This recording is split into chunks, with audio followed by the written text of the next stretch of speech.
Welcome, everyone. I'm Wake, your host for Shaman to Shaman, where we bring you interviews. Shaman to shaman, healer to healer, teacher to teacher, with shamanic lineage-based healers and teachers from around the world, people just like you. Today, we've invited Dr. Sharon Martin to share her stories with you. For over 20 years, Dr. Martin, a practicing physician, has been blending traditional Western medicine with ancient shamanic knowledge to help her patients not only heal, but increase their own vitality. Dr. Martin has published Maximize Your Healing Power, which introduces her holistic approach to healing and provides practices to maximize health and increase personal life force. We hope that the perspectives Dr. Martin shares will resonate with you and impact your life in a meaningful way, that our shared experience will inform you about a way of being that contributes to resolving individual, family, community, and worldly concerns, and furthers the global shamanic community, the vision of Shamans Directory, and that today's discussion will inspire you to add shamanic sessions and experiences to your life, that we may build shamanic community together.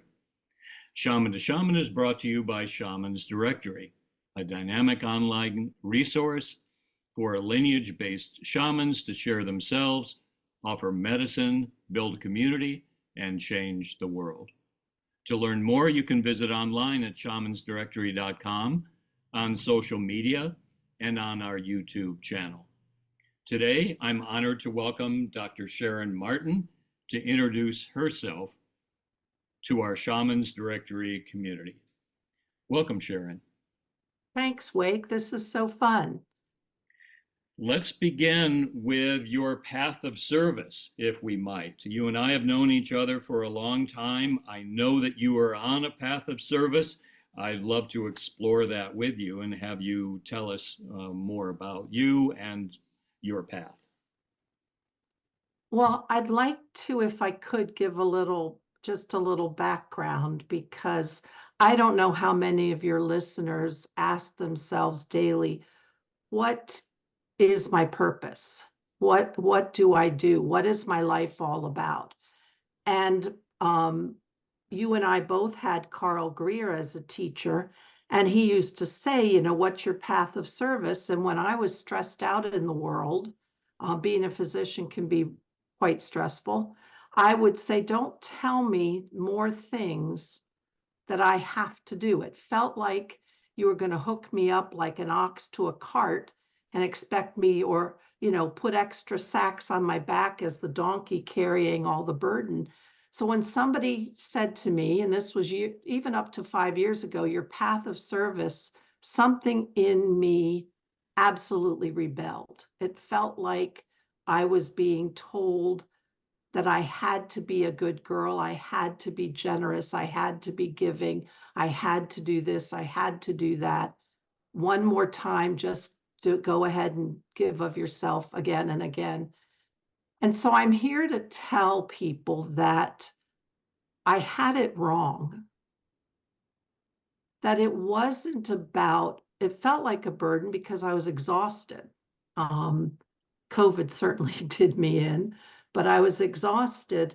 But what I've come to learn, and then I'll share with you how I walk in the world, is all spirit wants of us, and I say spirit loosely, the universe, your higher self, God, whatever, is to be the absolute best that you can be with the talents you were born with, and that you intuit from spirit, that you are guided to by experience.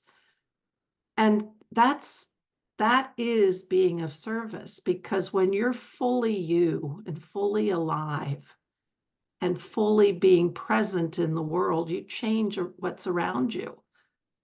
And that also means, for most of us, we wake up to remembering that we're connected. We wake up to remembering we are at balance, or should be, with the earth.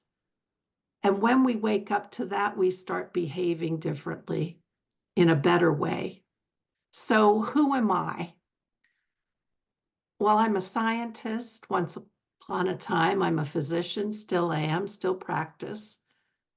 But I found that I was eager for true healing, and I really didn't even know what that was. But I did know that mainstream medicine didn't always have it. So back in, oh gosh, Wake, 2007, when were you teaching? Right around that 2008. time. Oh my, that's a long time ago. It's a while ago. Yeah, that's a long time ago. Back then, I would take shamanic classes from the Four Winds, and Wake was, excuse me, one of my teachers. And I started to learn about the unseen world.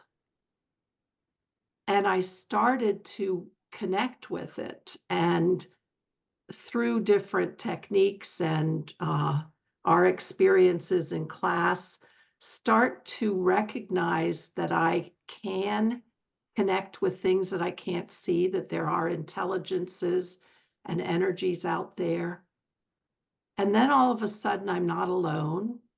Then all of a sudden, I start to operate in resonance because I can't take an action that's going to hurt my pals, even if I can't see them. My pals, the trees, the land, the animals, the grass. And for me, then I started to bring that idea of bigger healing to my practice. And patients and people are hungry to talk about their spiritual journey. And mainstream medicine does not do spirituality very well. But people love that and they're hungry for it. And then I started to help people see, because I learned it myself, how you can take control of your own health because we have resources, we have allies. And when we align ourselves with the unseen world, with the energies, and we got these, we were taught these or led to remember them by working with the indigenous, because they know that Father Sky, they know about Mother Earth, they know about thunder gods, and they have relationships with them, the rain gods. And when you start to relate to all those energies that are around you, you get power. Well, I think you, Sharon, are a unique contributor to the shamanic universe. To be able to integrate energetic principles within your traditional practice, that's quite a bold move. It was scary to come out of the closet. How do your colleagues relate to you in this regard? I'm not as quite as open with, say, the cardiologists or the lung doctors, but I am open with my staff and the other people work in my office. And I think it's opened them too. I mean, they are starting to trust their intuition better. They are starting to practice, they don't know they're doing this, but they're starting to practice holding well-being as the primary goal of every interaction. But it was scary because I was trained at a pretty good medical school, and I was a graduate, have a graduate degree in physiology. I was on faculty at every university, and the idea that somebody would think I was wacko didn't sit well with me. But when I came out of the closet and started asking patients about, how do you want to be in your life? Take them up out of, and shamanic practice, you remember we were taught to look at things from different perspectives. And if you lift somebody up to seeing their mythic journey and talk about how is it you want your life to be, they like that kind of talk and they start to see it differently. Well, Sharon, that brings up to me an issue of service by a medical doctor. There seems to be so much pressure to be quick, uh, quick in an interview, quick in a diagnosis, quick in a treatment plan. And your approach sounds more spacious. How are you able to integrate this work into your busy practice? So it is hard because the whole medical mainstream is based on a model of productivity for money. And so you are constrained, and so where a shamanic session might allow you 1 to 2 hours in a medical practice, you don't get that. But even so, I have found that even if I don't actually, at least not consciously, do shamanic work, I am talking to the person to get them to see that they can look ahead and decide what future they want. And I am suggesting in the way I talk to them that they can take charge. Face it, mainstream medicine has not empowered people very well over the years. It's been a very top-down hierarchical system. I was going to say patriarchal, but I think women doctors probably did it too. But even if you have just a single question or a statement to suggest to the person that they have control, that they can decide, then they start to think about getting back in touch with their body. They start to see that they can change their diet. So it can be simple. It can be simple and yet open the door. So I'll tell you a story. I have a woman who came to me in her late 70s, and she had never, at least for many, many years, not ever done allopathic medicine. And she was diagnosed with breast cancer. And she went to the oncologist, of course, wanted to radiation, wanted to do chemo, wanted to do all this. And the woman said, no, you can take the lump out, but no. And went and worked hard on her diet. Went back to the oncologist 5 years later. The oncologist is still pushing her to take medicine. But as this woman said to me, never once did this oncologist say to me, good job, you made it 5 years. She said, that's all I wanted was recognition. She said, because I stopped eating sugar, I went to more vegetables, I picked the foods, I made sure I ate holistic foods. And she said, I'm a 5-year survivor, and never once did she say anything. But that's all you have to do is point out that people have the power to make choices. And she did, and here she is, vibrant, now in her early 80s, past a diagnosis that the cancer doctor still says, well, the cancer doctor said to her, well, you're never going to get rid of this cancer. It's always going to be there, basically cursing her that she was being stalked by the cancer devil. I mean, never, anyway, that's where mainstream medicine is broken. But I think if you are a shamanic practitioner and you are in mainstream medicine, just saying something like, look what you did, look at the power you had, and keep doing it, go, go, go. That doesn't take a lot. Isn't that just basic humanity? That's beautiful, Sharon. It feels like an empowerment. It feels like a holistic approach, and it feels very human to me. Your patients must be pleased with your involvement in their care. I had to learn also to stop being a policeman, because I was trained in the medical model that if you see a blood pressure that's wrong or a blood sugar that's wrong or cholesterol that's wrong, then you get scared and you got to push the person to take the medicine. So I stopped being scared. And that's all fear-based. And that's the other thing. We got to drop the fear-based way of looking at something. And I stopped being a policeman. And when I did, it's interesting, people started picking therapies I suggested because they saw that it might be good for them, not because I was hammering them. There's a difference. Well, I know in your book, Sharon, you talk about links to the unseen world. You talk about being part of the universal matrix. You talk about having increased participation, involvement over your luminous energy field itself. Are people receptive to these conversations? With certain language, I might not come out and say that I personally have a strong relationship with dragons. They would probably not, they might think I was a little off.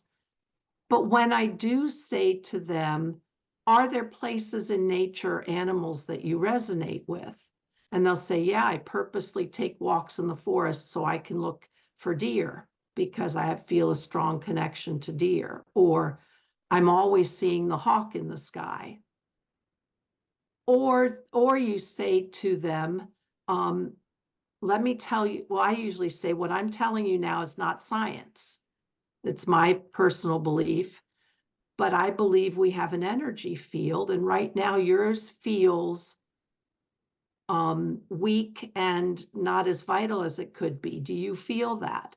They said, oh yes, I'm drained. I haven't had my life, haven't had power, or they probably don't use the word power. I haven't had energy for a long time. And then I start to say, well, you know, your father died a year ago.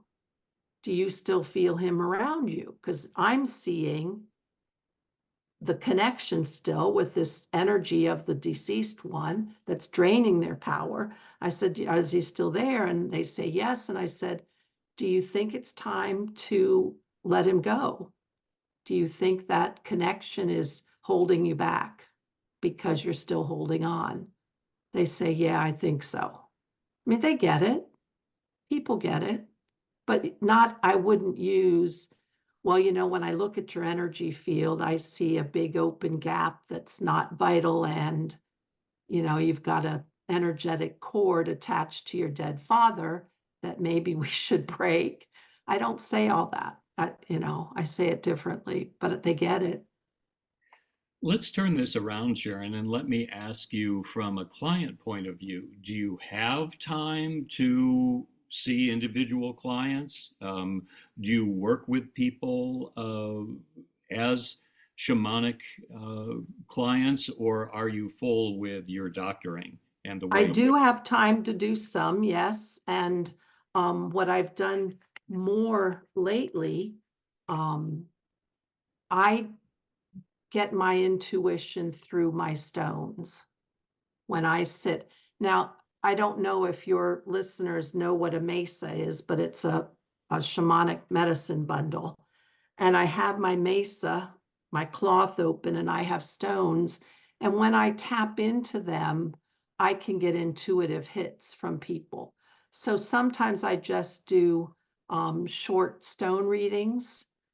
And many times when person signs up for that, then even before I've met them or know anything about them, I'll go to my bowl of stones, which could have a malachite or a petrified wood or a agate or, you know, a piece of granite, and I'll get an intuition of a reason why they need a certain stone. And so those are probably what I've been doing the most. People want the short little hits. And so I do stone readings, but yes, I do have time. Not full time, but I do have some time. Well, I'm sure anyone having the opportunity to work with you on any level would be benefited. I'm fascinated by your bowl of stones. I love that image, and it takes the mesa to a more accessible place in a fashion. Mhm. So, um, Why don't you pick one now? Let's see what the listeners might want to So be aware of. at the side here are some of my favorites. I have my dragon stone, my silver obsidian, my malachite, but the one that just hit is ruby zoisite. And I just looked down and it literally, and I say the word said to me, I got the knowing that this was important. And this is heart energy. This is connection. And this is internal, the connection that brings love for yourself. That's one thing we don't do enough of, is self-love. And the love for connecting to people and to nature. And so ruby zoisite is present today. And she's just saying, keep working with open heart. That's all the people around you want, is that your heart is open and waiting and willing to connect. Now, of course, the whole other topic is make sure you have boundaries. You just don't open to everything. You can get some icky stuff. But this is open even to yourself, open to your own power. So ruby zoisite is our reading for today. Thank you, Sharon. We'll take that to heart. Yes. And I wonder, in your book, you explain about the intersection between Western medicine, energy medicine, and ritual, and the place where those intersect. The Could you, sweet spot. there you have it, the sweet spot of bringing mysticism into our lives. Could you speak some about ritual and what place that has in your practice and with your clients? I do talk about rituals to my patients, because I do say, for example, the person who's still holding on to their deceased father, how about you go to a quiet spot? Maybe you want to go out in the yard or go sit under a tree, or maybe you have a room in your house, and be quiet and be in meditation and say a prayer to release. So I will give a little descriptor. So ritual to me, I call it the sweet spot, because for me, when you do ritual, you are coming into a space, not geographic or physical space, but an internal space where all of you is lined up. And all of you is lined up with an intention or a wish. And when you're lined up and then reach out to connect with the universe, the angels, the fairies, the dragons, and connect completely. And I love how in the Caro, they talk about, and you know this much better than I, Wake, the three primary legs to the stool of humanity, the Yankai, Yachai, and Munai. So when you have heart, mind, and action all balanced together, you can bring about incredible change. And that's where I think ritual, when you go to light the candle, you're actually bringing yourself into that cone of silence, that energetic vortex, where you're asking that you're fully present and connected. Whether you're lighting incense, whether you are using a crystal or any of those things that you might do. Those are powerful places for manifestation. And even if you don't want something, because so many times we go to spirit in a state of want, maybe you just connect. Maybe you just sit present. And that's when I feel, because you're so present, that's when spirit can talk to you. And that's because you're able to hear. That's where your intuition heightens. You do that often enough and you get more and more in tune with your intuition. and you start to see that you know things you did never know before. But ritual is a place of empowerment, I think.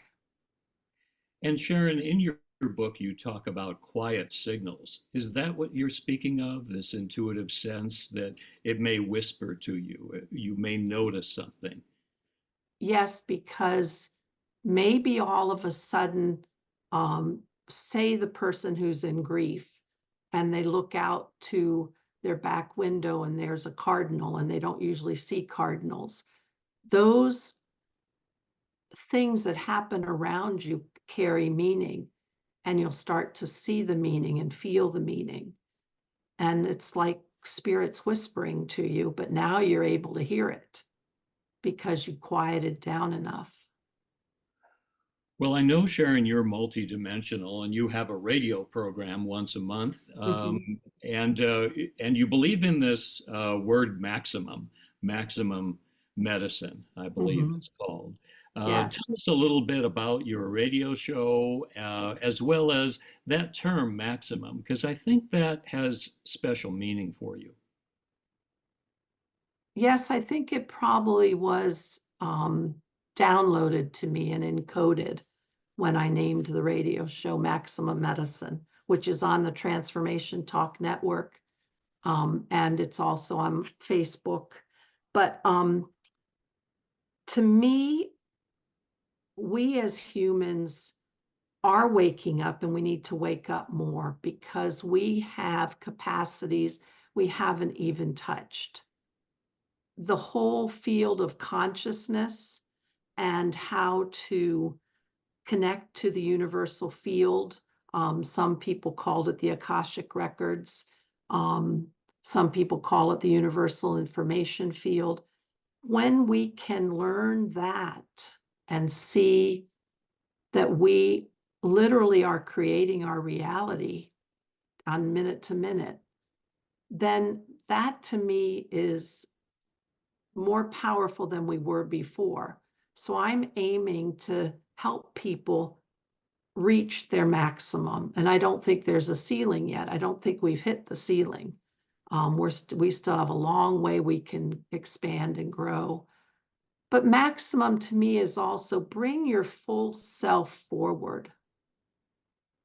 Be be everything you can be. Don't hold yourself back. Try something new. And whatever ideas percolate, a lot of times I see people, Wake, you probably see people in your practice as well. So much download from spirit, so much creative energy, but stuck in thought and not brought down and brought into action, not actually manifested in the world. So to me, in that case, maximum would be getting that flow going where all those creative things are now going to come into the lower chakras and actually become form. And then you're doing something. We're humans. We're meant to do something. We're meant to create.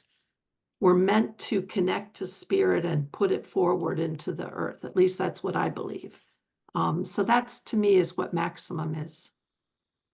And when we're working at a more full or higher level, more of a maximum level of being, what is the impact to our broader communities and to the world itself, to the luminous field of that exists? What's the outward impact of personal healing? So first, I have two thoughts. First is just talking about what you might see in the 3D world. People are going to sense that you're juiced up with that inner energy, and they're going to be inspired by you. And then you're going to be more creative at work. You're going to have more compassion for the people around you. That rubs off. And that, even if you can't see it, actually changes what's around you. And any old dynamic, if you want it to be different, you've got to change it. So you're changing, and that you're changing what's around you. But then I think about the energy field. You're just took your energy field, even out to all of its boundaries, that golden luminous egg cocoon around you, and it's lit up. I mean, it's on fire. And then you are actually energetically giving off juice everywhere you go and every person you touch. And especially if that energy coming from the very center, the very heart of you, is with good intention. Now, you can have people with a lot of energy who have some kind of icky juju, but then you're spreading that literally energetically. I found that animals come to me more easily. I found that what I grow in my garden grows easily. Do you remember the series of books? It was the Anastasia books, Ringing Cedars. I don't know if you remember, but it was a man who went to a place in inner Russia and met a young woman who lived in the forest, and she told him all these things. I don't know if this was a download, if this was a dream. He wrote it as if it was real.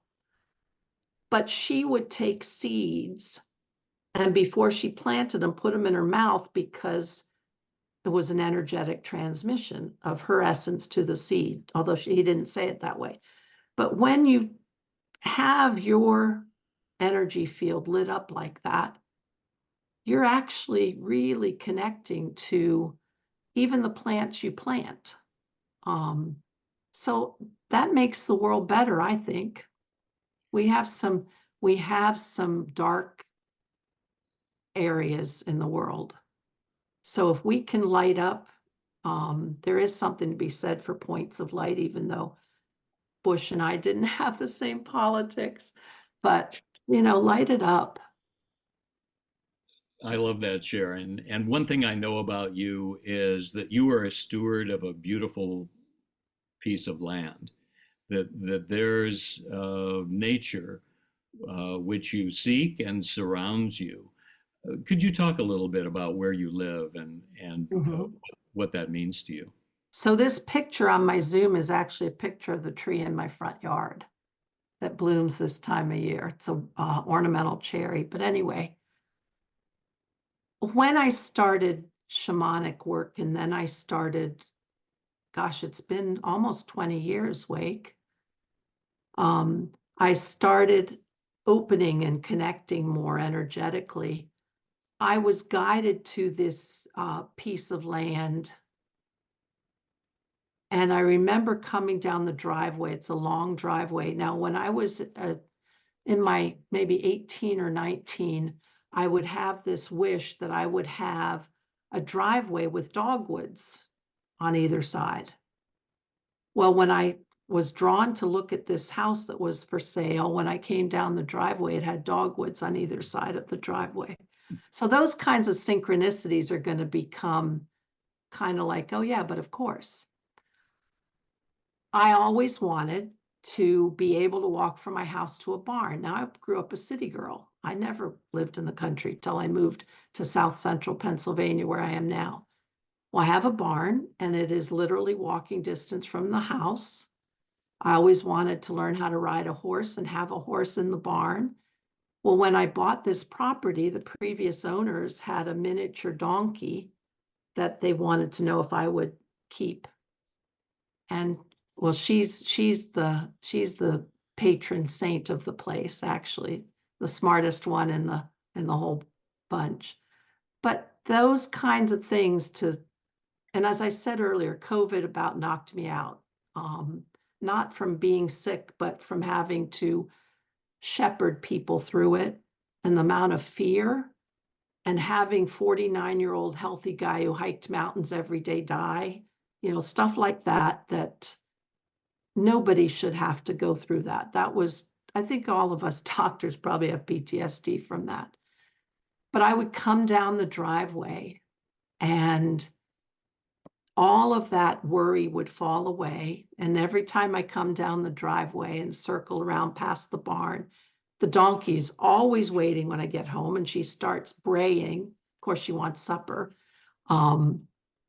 But that, all of a sudden, that connection and that peaceful living, it saved me. It saved me through COVID times.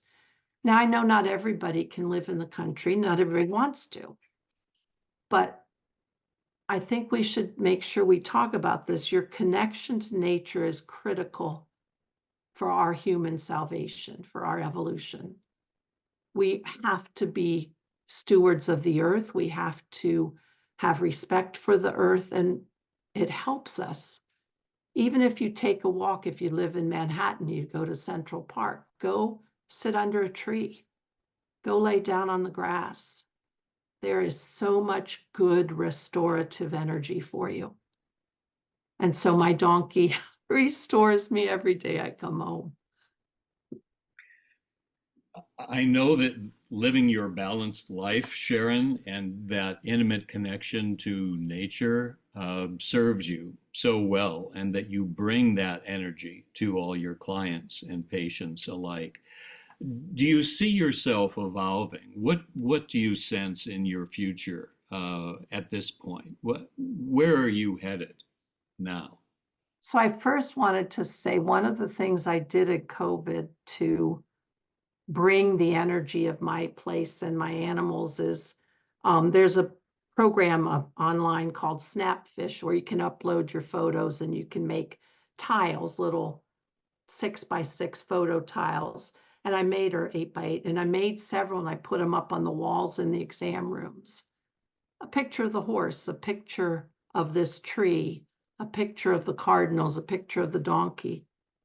Well, that humanized the whole exam room and gave people like all their fear could go away, and they could see, the picture of the puppy but anyway, so those animals saved they really healed a lot of people.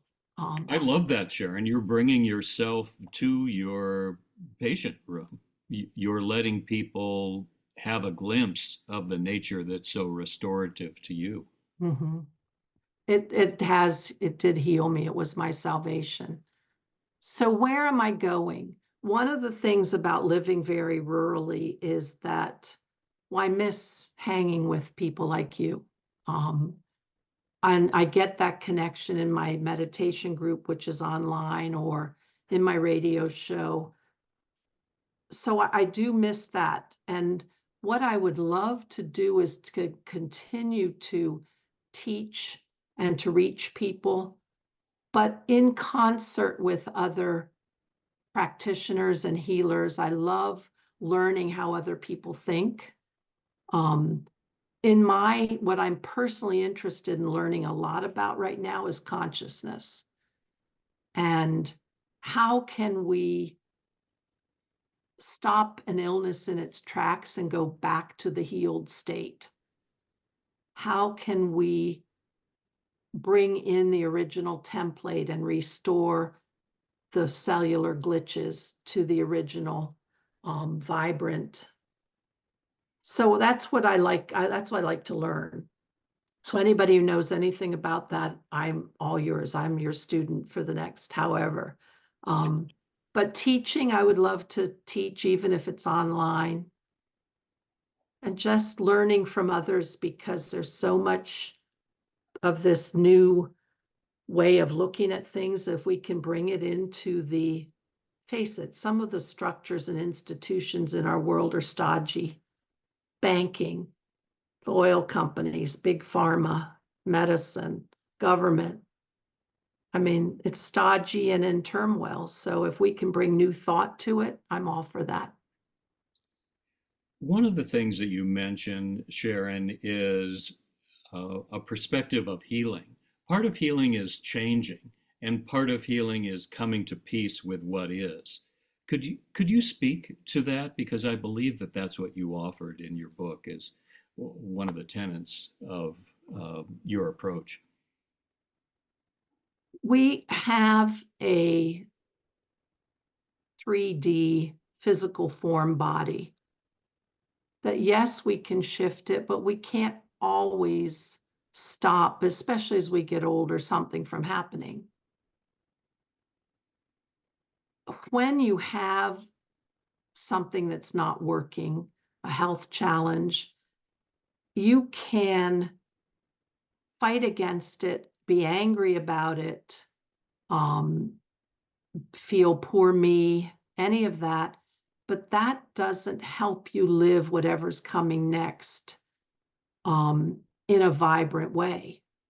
So while you're doing your rituals and engaging in your in conversation with your higher self or your guides, and you're working to change it, you still got to keep that thrilled to be alive energy, because you're still alive and you're still valuable and you're still vital, even if you have cancer, even if you have heart disease, even if you now have diabetes. So it's not always about being horrified at what's there and wanting to push it away and cut it out. And it's often, as you said, about coming to peace with it. But I also do believe that we can engage with the original template and have it become the driving force of our cellular biology. I haven't mastered exactly how to do that every time, though. I'm still working on that, but I believe it's possible. And I believe that's even what the great indigenous healers would do, and they may not have words for it. I interviewed a woman, very powerful, intuitive, and energetic healer. And when she's doing the energy clearing, she says she holds a picture of the healed, vibrant self just in her periphery next to that. And she's clearing, thinking of that all the time. And I think she's basically encoding the person with that view again and again without being totally conscious of it. And I think we can make great strides in healing when we bring in the indigenous ways and the mystical ways. So that's another of my goals, is to help get that more and more alive in mainstream medicine. Wow, what a beautiful goal that is. And I'm sure people are drawn to you in the medical field as well as your clients to be inspired by the work you do. I so appreciate your time and your willingness to share, Sharon.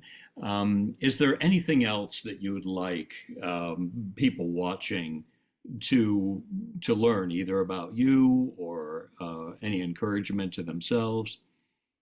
Well, my book, Maximize Your Healing Power, is available on Barnes and Noble, Amazon. It really is a gift for people, because I took what I learned and kind of translated in the way I see it.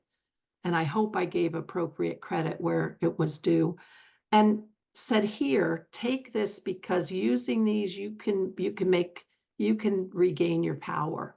And then a lot of my radio shows are helpful to people. And then if anybody wants to work with me, my website is drsharonmartin.com. Anyway, for me, if I can, I'm a good translator. I'm good at learning something and then telling people in a more basic way.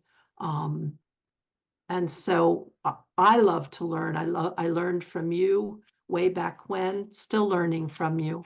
And then if I can translate that into action for somebody, then that'd be good. I really love, Sharon, in your book, the comprehensive approach to the Chicana and how so much of the cosmology, and you're speaking of 5 medicine wheels that reside within it. Um, I think the book itself is a beautiful read, and something that can be of long-term value. I'm a fan of the Chicana myself. I wonder if you could say, how are you inspired by this form? and what impact does it have in your life? Well, when I first saw the Chicana, something went zing inside of me. And then we took a trip to the Yucatan and we went to Ekbalam, which is a temple of the jaguar that it was just being excavated. And we learned about how every 52 years in the Mayan tradition, they would put a new floor on it, set in a little. So you climb the step and then you're on the new level. Then you climb in the new level. Um, and I really felt like the Chicana was a stair step. And I really felt like when you combine that with the Mayan tradition, that you have a new level and then you go up, and that life really is like the medicine wheel, really is a spiral journey.